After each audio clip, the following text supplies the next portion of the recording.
Today, Elliott's appeal will reportedly focus on his ex-girlfriend, Tiffany Thompson. The Fort Worth Star-Telegram obtained documents in which Thompson threatened to ruin Elliott's career after he broke up with her. According to the documents, Thompson encouraged a friend to lie to the police about an alleged assault and told Elliott, quote, "You are a black male athlete. I'm a white girl. They're not going to believe you." NFL investigator Lisa Friel was reportedly unable to endorse Thompson's credibility because she repeatedly misled investigators. We also found out yesterday that Roger Goodell did not attend Elliott's hearing in June. Skip, what's your reaction to the latest news? So, Joy and Shannon, here we go again. In quote unquote making the case against Ezekiel Elliott, 6-game suspension, to me, our commissioner, Roger Goodell, is again making the case he should be fired. And I've made the case before. After the Ray Rice fiasco, he should have been fired. Remember the hot seat he was on then? Remember the press conference he had to do that fateful Friday to try to, quote unquote, save his job then? They had that elevator tape and they chose to ignore it.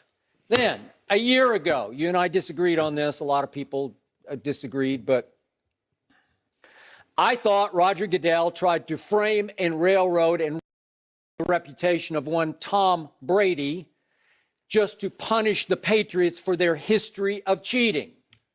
I heard no conclusive evidence and thought the commissioner made a buffoon of himself with that Wells report. That was last year. So now that was Tom Brady, who's now #1 on the merchandise list. Now we come to the #2 player on the current merchandise list, one Ezekiel Elliott. And I'm waiting for conclusive proof I cannot find that he, in fact, beat up the accuser repeated times, 3 days in a row, back in the, July of 2016. And I'm a little lost because now the commissioner, again, looks foolish and incompetent because he's handed down a 6-game suspension to Ezekiel Elliott without even interviewing him or the accuser? Seriously? So let me get this straight. We talked about Article 46 yesterday. It gives the commissioner absolute power. You are judge, jury, and executioner. The buck stops with you. Yet you didn't even look into the eyes of Ezekiel and his accuser. You didn't even study the body language as they testified to you before you handed down the suspension. So the buck stops with you, but wait a second. Oh, you're passing the buck to the commission that you named, and you can now say, don't blame me. They did it. They told me to do it. And yet the woman that he hired, Roger Goodell hired to be his chief advisor on domestic violence, Lisa Friel, back in 2014, post-Ray Rice fiasco. Correct. According to the Fort Worth Star-Telegram piece, which was well done by Clarence Hill, Lisa Friel was unable to give a endorsement of the accuser's credibility because she repeatedly misled investigators. Now, again, I'm going to restate my case. If you can conclusively show me that on those 3 days in question, he beat the hell out of that woman, he should be suspended for the whole year. Seriously. At least that. I'm out. But nobody can prove that to me because the more I read about her, her credibility gets worse and worse. And again, we've seen all kinds of cases where low credibility, but it happened. And if it happened, it happened. And I'm good to go with that. But there are all these quotes about how the alleged victim, according to several eyewitnesses, after Ezekiel told her, you're out, we're breaking up, you can't come to my birthday party, she repeatedly said, I'm going to ruin your life.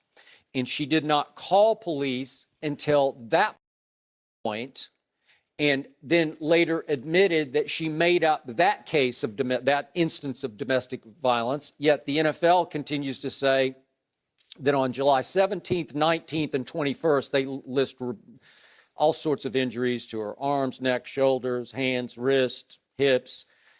And they're pinning their case on those 3 days of domestic violence when, in fact, the Columbus Police Department investigated all of the above and found her testimony not credible enough, not consistent enough to even charge Ezekiel Elliott with said domestic violence. So now we come around to Ezekiel's side is saying that she had pre-existing injuries from a bar fight that she engaged in as she worked as what's called a quote-unquote doll at a Columbus nightclub.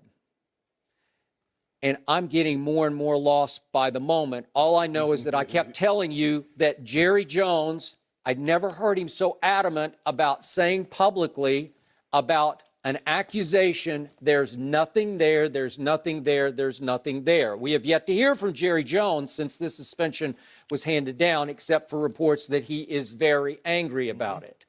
So now we have, in back-to-back years, Roger Goodell is trying to take down, or did take down, Tom Brady and now Ezekiel Elliott, and he has gone after Robert Kraft and now Jerry Jones, the two most powerful owners in the sport.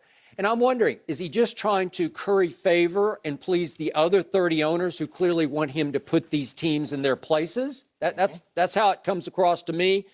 And for that, it's so unfair to those two teams and those two players that I'm right where I was after Ray Rice. I don't see how the commissioner keeps a job that paid him last year $33 million and a high in his 11 years as commissioner of $44 million. Really? How do you keep that job? Help me out, Mr. Hall of Famer. Because you keep making the owners in excess of $230 million a year. Yep. And so that's the price of doing business. Let me take the commissioner first, Skip. I thought he hired this council in addition to, not instead of. See what we see from what we notice from the commissioner, he goes from too heavily involved to not involved enough. Yep. Skip, this is a bench trial. So there's no jury, there's a judge, which is Commissioner Goodell.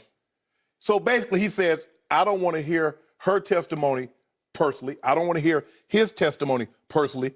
Just send me the summations and I'll go from there. Skip, when a case like this, you don't even need to hear what Lisa Friel and the other board members are asking.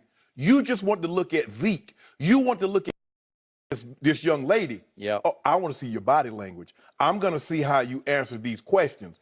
My grandmother used to say, boy, you never have to remember the truth. It's a lie that you must remember. Skip, there's too many inconsistencies.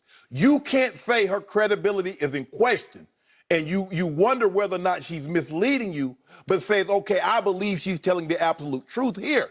Now, Skip, I'm not going to say that something didn't happen, but credibility is huge in these cases because unlike Ray Rice, we had a video. It was not a he said, she said, because in the beginning, that's what it was. Well, we had it, but the NFL allegedly didn't have it. They didn't get it, Skip. They didn't get it, Skip. Yeah. They didn't Skip. Got it. I mean, it got sent there. Got sent there, but nobody saw it. I don't know what. To another 200 West Park Avenue. But Yeah, that's right. I went to the wrong address. so now he's got, Skip, how can you hand down 6 games when you don't hear testimony personally? You're not in the room from either the victim or the accuser. That doesn't seem right to me, Skip. It doesn't seem right that you can hand out. And it also explains to me why neither one of these law enforcement departments Yep. in Ohio or Miami, Yep. I see why now they refuse to press charges. They did not. Because they did not believe the victim. Her credibility is not what it was supposed to be. The hardest part of this thing, Skip, is that we have a credibility issue. Now it comes down, who do you believe least? That's basically what it is in a nutshell. I mean, and it's not about no victim shaming. If she said that, now this is from Zeke's side. It is. I want to hear her side. I want to see what she said, and then we can go from there. But Skip, I don't know how the NFL got here. I would have felt more comfortable if the NFL would have said, Zeke, what you did on March 11th by pulling that young lady's top down, Yep. that is conduct detrimental to the NFL. I got it. I'm going to give you 2 games for that. Got it. But Skip, what they're trying to do is that what we've seen here is that they overcorrect. They didn't come down hard enough on Ray Rice. So now all subsequent cases is that we're going to come down to. But Skip, this is not the case you want to sink your teeth in.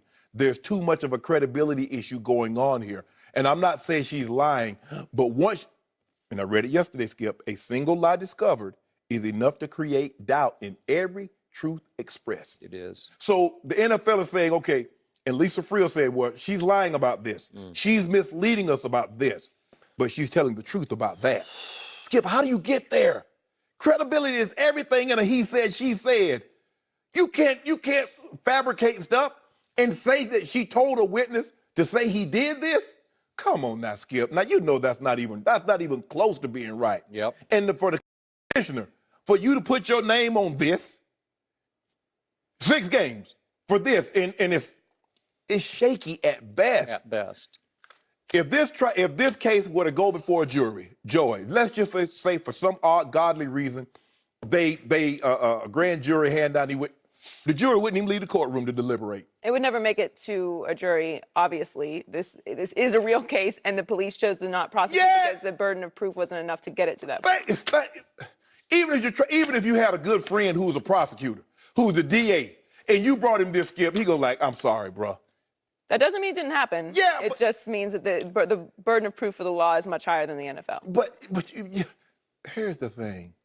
If you just tell the truth, you can't make up one instance and then expect people to believe you on another, Joe. That's the only thing I'm saying. I'm not saying that it didn't happen, because maybe it did. Maybe it happened, and when she says, I'm going to ruin you, she meant I'm going to tell the authorities what you did to me. Maybe that's the case. I'm not going to leap to the conclusion and say, oh, this was none of this, all of this was happenstance. Maybe she is a guilty lover. Maybe she's like, hold on, Zeke. I've been dating you for 2 years while you're at Ohio State, driving the old beat-up car. Now you about to come into $30 million, and you about to leave me alone? You about to leave me back here? Nah, bro, I've been with you. I've been down with you from the beginning. I need to go with you. Maybe it was a case like that. But, Skip, this is not the case for the NFL to say, I'll get tough policy on domestic violence. This is the case. It just starts to smack of your basic makeup call for Ray Rice, like, oh, now we're going to make Ezekiel the face of domestic violence in the NFL just to show we're going to stamp it out.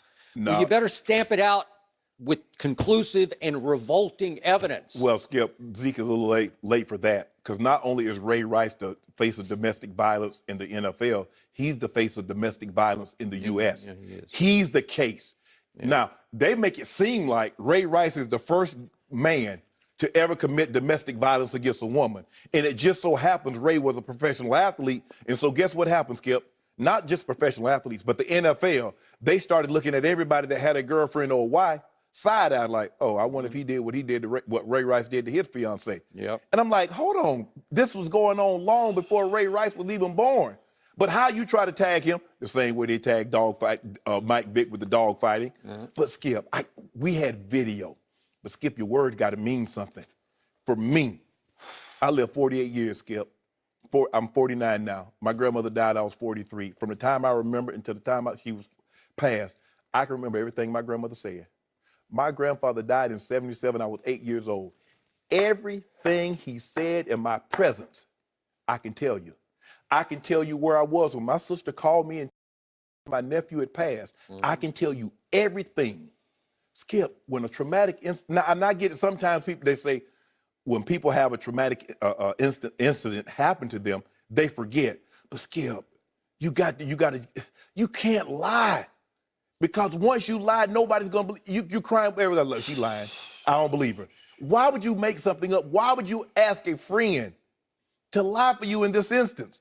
Because now if something were to really happen, Skip, it's going to be hard for people to believe you.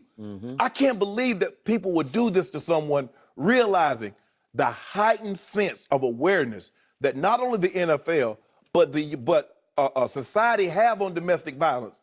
This is nothing to play with. I mean, Skip, that's the kind of tag, there's a few tags you never want to get, and all of them are bad, but as an abuser, or a pedophile or a predator, Skip, you don't want those monitors, you don't want those jackets. And when someone tags you with that, do you know how hard it is for you to get from under that? I can't believe, I just don't know. I don't know what to say, Skip. Okay, one more piece of damaging evidence from Ezekiel's side against her. And again, they're going to present this on appeal. Ezekiel says he's, quote unquote, 100% certain that the accuser told him on July 22nd, and I quote, this is from Ezekiel, "You are a black male athlete. I'm a white girl. They are not going to believe you." Okay? Now, flip side of that is there something that we don't know from her yet? Is there something that would be, help me out, Joy, with this, something that she wouldn't want made public about what she went through? Some other piece of evidence that we're just not privy to, that if we all knew it, we'd say, aha, okay, now I get it. But Joy, you were once a victim of domestic violence. How is this hitting you? What is it in what's your gut feeling here? Well, we knew that there was going to be some sort of suspension. We've been talking about this for months, so a year really almost. Right. So to me, there's three scenarios that are in work here, possibilities. One, she is a victim. She's being slandered, which is when you are accused and you're trying to defend yourself, a textbook way to defend yourself is to discredit the person that is accusing you. Right. So all this that we're hearing is coming from Ezekiel's side. All the text messages. I imagine there's some text messages that Zeke sent back to her. We're not seeing any of those. Right. So that's a textbook thing to do, is to discredit the accuser, prove that she's lying. Well, if she's lying about one thing, she's lying about all of it, and that there is something else, like you said, that we don't know about that's going to come out, or that isn't coming out because she personally requested it for it to not come out. Or this is being completely botched. He's being set up and framed, which would be an absolute disaster for everyone involved. Or three, that there's not really evidence, hard evidence, which in a lot of these cases there isn't. It's a he said, she said. Correct. There's no credibility on either side. Exactly. And it's a matter of who you believe and who you don't believe. And that the NFL isn't being as forthcoming and clear and transparent as we thought they would. So if it's botched, that's a disaster. It's going to set back all the conversation about domestic violence. It'll put Roger Goodell in a bad spot. Obviously, Ezekiel's in a bad spot. It's horrible for everyone. But anytime these type of cases, you saw with Jameis Winston, which is obviously a completely different situation, but Ray Rice, anytime these kind of situations come up and it's tried in the court of public opinion, almost always the majority of people side with the man, because multiple reasons. You can get into the psychology of all of it. But a big thing is you don't want to be the person who, sided with the victim and then he's slandered forever. That feeling of being falsely accused of something is horrible.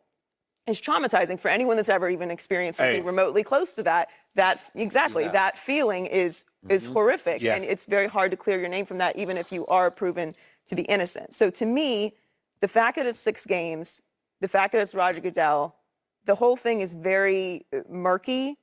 And my deepest hope is that Roger Goodell did his due diligence, that they did make the right decision, and that there's just something that we don't know about that they are either waiting to reveal or that they know and are going to keep private and stick to their guns on.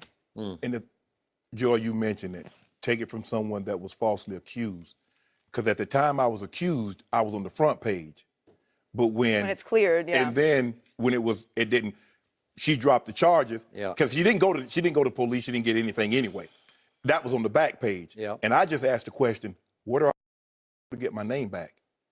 How do I get these people to unhear what they heard, who had formed this opinion about me? Where do I go to get that back? See, now, that happens so infrequently. But the fact that it happened. Okay, so now, bottom line, it's the appeals stage.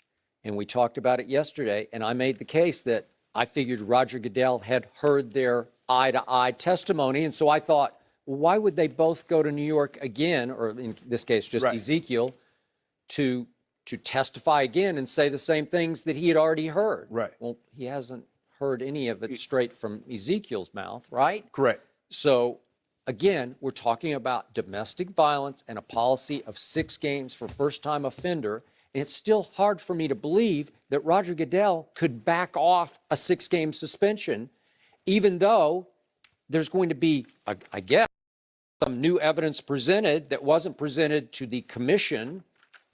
I don't know. It's still hard for me to believe, because Roger Goodell, if he backs off to 4 games, 3 games, whatever, he would look increasingly foolish, like he would have to admit that I didn't know exactly. Oh, I didn't know this. Oh, this is new to us. So Skip, if Really? half of what Zeke's argument is it's true, if half of it's true, Yeah. how do you even get to 6 games to begin with? Well, if any of that is true, and all the things that she's saying and said to him are true, that makes her not a good person. But that doesn't still mean that he didn't put his hands on her at the end of the day. What we're hearing is obviously slanderous and terrible, but that, again, still doesn't mean that he didn't put his hands on her. We just need clarification from the NFL, which is what we thought we were going to get and what we're not getting. So we'll see what happens in the next